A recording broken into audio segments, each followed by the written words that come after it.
Fala pessoal, sejam todos bem-vindos. Vamos aqui para mais um conteúdo, mais uma notícia, trazendo para vocês as últimas informações diretamente de Brasília. Vamos aqui com o Bradock Show, sempre nos informando e trazendo a notícia em primeira mão, já deixando os créditos ao canal do Bradock Show na plataforma do YouTube.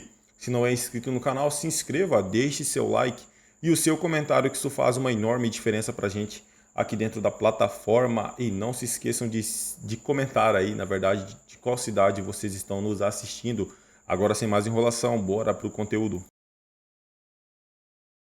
Preso por planejar suposta morte de Lula, trabalhou para o PT da Bahia. O policial que foi preso na operação de terça-feira da Polícia Federal, Vladimir Soares, trabalhou em gestões do PT na Bahia durante os governos de Jacques Wagner, durante os anos 2000. Foi transferido para Brasília, onde estava atuando por último até a prisão nessa terça-feira. Coronel Gerson Gomes, como analisa, coronel, essa informação, esse registro de aliás, policial federal que tem longa carreira, tem mais de 22 anos de carreira na Polícia Federal, e entre os trabalhos que prestou estão aí serviços na gestão do PT na Bahia. Como analisa essa informação, coronel? Todo esse imbróglio que está sendo criado e que emerge agora, é importante, antes da gente tecer qualquer comentário específico sobre os que foram presos, nós contextualizarmos a nossa audiência na conexão que existe entre o processo. O processo ele está ligado aos inquéritos lá no início, inquéritos esses que foram sobrepostos, já que foram considerados ilegais desde o início pela própria Procuradoria-Geral da República. E quando esses inquéritos que foram mudando de nome, mas não o ardil que estava por trás de cada um desses inquéritos, que davam superpoderes ao ministro do Supremo Tribunal Federal, que investigava as pessoas e juntava uma equipe de investigação sob seu controle, acumulava as funções de presidente do TSE e de ministros do Supremo Tribunal Federal logo depois.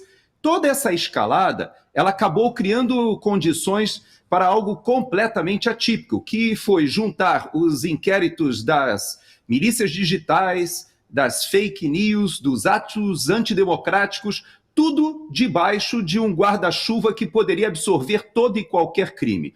Nós temos alguns exemplos aqui no Bradock Show. Nós temos o caso do Rodrigo Constantino, por exemplo, que hoje é um cidadão americano, mas que foi alvo desses inquéritos, e inclusive um desses alvos é um jornalista, que é o Paulo Figueiredo, que também já esteve conosco aqui no Bradock Show, e que hoje aparece nesse rol que nós vamos tratar daqui a pouco. Então, Vitor, é muito importante a gente entender que a deterioração do que a gente chama aqui nos Estados Unidos de rule of law, do Estado de Direito, é algo que veio acontecendo muito rapidamente no Brasil. Veja que as manifestações populares que começaram ali em 2013 e 2014 foram se acumulando, a direita pegou gosto, foi para a rua, a população usou o verde e amarelo, houve o impeachment da Dilma Rousseff em total liberdade de expressão no país. Depois houve até o governo tampão do Michel Temer, e nada disso havia de uso do poder judiciário para a perseguição política. Tudo isso foi inaugurado quando falhou a tentativa de homicídio desesperada contra o presidente Bolsonaro. Ele acaba sendo eleito e aí o sistema entra em polvorosa, Vitor. Então, quando você me fala desse policial federal, nós não podemos tirar do contexto. Há muitas possibilidades. Há quem diga que ele foi plantado ali para dar uma legitimidade a esse tipo de narrativa, como o próprio presidente Lula disse, inclusive aqui nos Estados Unidos, numa entrevista para uma jornalista famosa, que o presidente Bolsonaro não voltaria ao poder desde que fosse criada a narrativa correta. Ele teve a desfaçatez de falar isso aqui nos Estados Unidos. Então, Vitor, eu não sei de detalhes desse policial federal. Não sei se de fato é alguém do PT ou que teve conexões com o PT e que está agora sendo colocado ali para, de alguma maneira, arrumar a história, né? Porque é isso que está acontecendo nesses inquéritos, na mão de um próprio juiz que, inclusive, cita o seu próprio nome diversas vezes nessa última peça. É mais um ato daquela situação anômala em que nós temos um juiz que, ao mesmo tempo, se diz vítima, faz a investigação, e, inclusive ao arrepio da Procuradoria-Geral da República, toma iniciativas e julga, e condena, e prende, e manda prender. Então, posso te dizer só uma coisa, Vitor.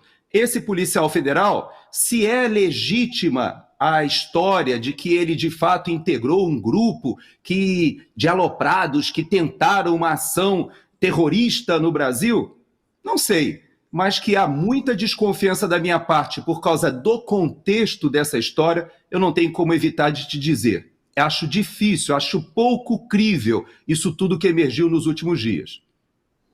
Perfeito. Serrão. Essa situação aí é muito esquisita. Esse policial federal, já surgiu a versão de que ele apresentou uma alegação, de que ele foi cooptado para participar dos esquemas. Então, a gente ainda vai ouvir histórias inimagináveis, e todas absolutamente sem nexos. Porque vamos lá, qual é o grande problema dessa história toda que está montada? Tentativa de golpe para a tomada do poder de forma violenta, para enquadrar todo mundo na lei do Estado Democrático de Direito. Essa é a tese que vem sendo trabalhada desde dezembro de 2022. Desde 12 de dezembro, depois do dia 15, e depois desde que Bolsonaro viajou, e foi continuando até no ápice do 8 de janeiro, depois no dia da perfídia, 9 de janeiro, e aí a festa. Então, é uma tese na qual não se pode acreditar. No Brasil, a gente pode garantir com toda certeza absoluta, não houve tentativa de golpe de Estado para a tomada do poder. Nada, as teorias que embasam o golpe de Estado, nada do que aconteceu aqui se aplicam nelas. Então, isso aí não pode ser usado. É até uma vergonha para o nosso Poder Judiciário estar baseando-se nessa tese. Judiciário, Procuradoria-Geral da República e o sistema político tupiniquim. Esse é um vexame histórico que vamos passar por essa mentira que o Brasil inventou. Isso é muito grave. E a maior parte da imprensa hegemônica tupiniquim comprou também essa história. Então, isso é mais grave ainda. Então, na hora, a história da humanidade ela é feita de decantação. A verdade aparece no momento certo. Essa aqui vai aparecer na hora exata. Talvez demore um pouco, talvez não, mas o fato objetivo é que a gente já tem hoje vidas estragadas por toda essa perseguição que vem ocorrendo no Brasil. Por toda essa juristocracia que tomou o poder aqui do Brasil de maneira avassaladora, com a conivência de um Congresso Nacional absolutamente estúpido, venal e que não tem leitura política nenhuma. Nada dessa crise de hoje estaria acontecendo se a gente tivesse um Congresso Nacional minimamente competente, se a gente tivesse um Congresso Nacional realmente preocupado com a pacificação e com o equilíbrio entre os poderes. É isso. O Senado Federal é o culpado de tudo de errado que está acontecendo. Tá? Você pode pegar ministro A, ministro B, Supremo como um todo, mas a culpa geral é do Congresso. Se o Congresso tivesse dito, vamos parar aqui, Lula tomou o poder, vai governar, vai fazer as besteiras dele e acabou, e vamos aguardar até a próxima eleição, estaria tudo sendo tocado normalmente, dentro do que se espera na política. Mas aqui não. Lula assumiu com o espírito da vingança. O sistema de poder também queria vingança, porque ele não admitiu que o erro histórico, na visão do sistema, que foi colocar Jair Bolsonaro no poder, tivesse permanecido. Então a intenção desse sistema era exatamente eliminar Jair Bolsonaro da cena política. Não conseguiu pela morte, então vai se tentar pela via juristocrática. Algo que quase aconteceu também com Donald Trump nos Estados Unidos. Só que lá parece que falhou, né? Dia 20 de janeiro, não é a Kamala Harris que vai assumir a Casa Branca. Então, são essas coisas da história que a gente tem que ter muita paciência para segurar a situação. Agora, o erro brasileiro aqui, essencial, é a classe política, é o Congresso. Se o Congresso estivesse agindo, essa crise não estaria acontecendo. E a solução para essa crise vai ser política, mas talvez ela precise de um empurrãozinho externo para dar uma ajuda. Perfeito. Darcio, vou acrescentar uma outra informação antes de passar para o seu comentário inicial, que é o seguinte: Bolsonaro negou o pedido de general para pôr ministro favorável a suposto golpe. Em seu último mês de governo, o então presidente Jair Bolsonaro negou um pedido para substituir o ministro da Defesa, general Paulo Sérgio Nogueira, que se mostrava contrário ao suposto golpe de Estado. A solicitação foi feita pelo secretário executivo da Segurança da Secretaria-Geral da Presidência, melhor dizendo, general Mário Fernandes, que foi um dos presos na operação desta terça-feira, a Operação Contragolpe da Polícia Federal. E aí, volto contigo, Darcio, tem linha com isso que falava o Serrão, parece ser mais uma informação que contradiz ou pelo menos não se encaixa nessa trama do suposto golpe, né? Se o ministro que era mais favorável, digamos assim, ao suposto golpe não foi colocado, né? O ministro mais contrário que foi mantido no cargo, parece não fechar muito a trama que foi costurada, né, Darcio? É uma trama costurada, lastreada exclusivamente no depoimento do próprio Mário Fernandes para um colega, do general Mário Fernandes.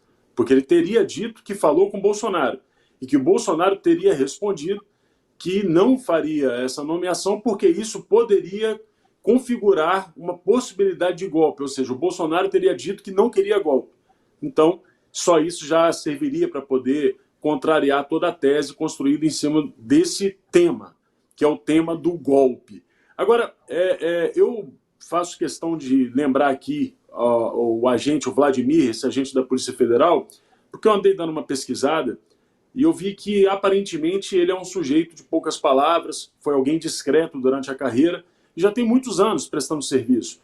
E eu acredito que a situação do general, citado nessa pauta, é a mesma, assim como de vários outros militares que estão implicados nesse processo. É óbvio que todo mundo tem ali a sua preferência político-partidária, todo mundo tem a sua posição político-ideológica, tem as suas crenças, os seus valores. Assim como o coronel Gerson Gomes aqui, que pertenceu aos quadros do Exército, obviamente, ele já tinha uma visão de mundo, né, devidamente estruturada do ponto de vista da sua crença religiosa, de sua postura em relação à sua vida e por aí vai. Só que, no exercício do cargo, no exercício de sua função, obviamente a pessoa ela deixa de lado essas questões, essas preferências, para poder executar o trabalho. E o trabalho, aparentemente, desse policial federal foi executado. Afinal de contas, ele já trabalhou numa gestão do PT, quando o PT governava a Bahia, na época do senhor Jacques Wagner, e agora, eventualmente, no período Bolsonaro, ele estava trabalhando numa gestão Bolsonaro. E um comentário, alguma conjectura, ou qualquer tipo de desabafo, isso pode acontecer, todo mundo sabe. Isso não pode configurar um crime, meu Deus do céu. Todo mundo comenta alguma coisa nos grupos de WhatsApp. A gente viu isso em relação àquele grupo de empresários, em que empresários debatiam sobre o atual problema do Brasil, que é justamente essa instabilidade jurídica que a gente vive, e os empresários cogitavam ali a possibilidade de um golpe, é um desabafo, é uma catarse. Acontece que no Brasil está proibido fazer catarse. É isso aí, pessoal, e vamos aqui para mais uma notícia. Após ser indiciado, Bolsonaro quebra o silêncio e reage à Polícia Federal. Após ser indiciado pela Polícia Federal por suposto envolvimento em um planejamento de golpe de Estado após vitória de Luiz Inácio Lula da Silva em 2022, Jair Bolsonaro se manifestou nesta quinta-feira à coluna de Paulo Capelli, do Metrópolis. O ex-presidente direcionou suas críticas ao ministro Alexandre de Moraes, relator do caso no Supremo Tribunal Federal. O ministro Alexandre de Moraes conduz todo o inquérito, ajusta depoimentos, prende sem denúncia, faz pesca probatória e tem uma assessoria bastante criativa. Faz tudo o que não diz a lei, afirmou Bolsonaro. Ele também declarou que aguardará a análise de seus advogados sobre o indiciamento, destacando que a Procuradoria-Geral da República será o próximo passo do processo. É na PGR que começa a luta. Não posso esperar nada de uma equipe que usa criatividade para me denunciar. A PF indiciou Bolsonaro e mais 36 pessoas, apontando suposto envolvimento em um plano de golpe de Estado. A investigação revelou que 6 militares presos na quarta-feira planejavam ações violentas, incluindo um suposto atentado contra o presidente Luiz Lula e o ministro Moraes. Segundo a PF, um militar teria chegado próximo à residência do magistrado com o objetivo de prendê-lo. Bolsonaro fez alusão a uma mensagem enviada pelo juiz instrutor do gabinete de Moraes, Ayrton Vieira, ao então chefe da Assessoria Especial de Enfrentamento à Desinformação do Tribunal Superior Eleitoral, Eduardo Tagliaferro. Na mensagem, Vieira escreveu: use a sua criatividade ao ser questionado sobre as dificuldades em formalizar uma denúncia contra a revista Oeste. É isso aí, pessoal. Agradeço a vocês pela companhia. Se não é inscrito no canal, se inscreva, deixe seu like e o seu comentário, que isso faz uma enorme diferença. Desde já agradeço. Valeu!